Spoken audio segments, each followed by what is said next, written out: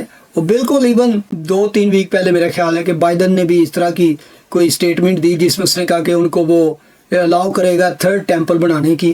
تو یعنی کہ اس وقت یہودیوں کا سب سے بڑا جو ڈیزائر، سب سے بڑی ہے ہیکل کو بنانا اور اس میں پھر سے وہ قربانیاں شروع کرنا ہے. لیکن اس کے باوجود اگر وہ بن بھی جائے نا، ابھی بن نہیں رہی. ایک چیز جو ہے وہ ابھی تک ان کے لیے مشکل ہے، وہ کیا ہے؟ ریڈ ہافر کو اگر اس کو جلا بھی لیں، اس کی جو راکھ ہے نا، وہ راکھ جو پریسٹ کو یا دوسرے لوگوں کو ناپاکی سے پاک کرنے کے لیے بنائی جاتی تھی، اس میں یہ تھا کہ جب پہلی دفعہ یہاں پر چیپٹر 19 میں پڑھ رہے ہیں تب سے یہ لا شروع ہوا تھا، تو وہ اس وقت تک قائم تھا جب تک رومن نے 70 AD میں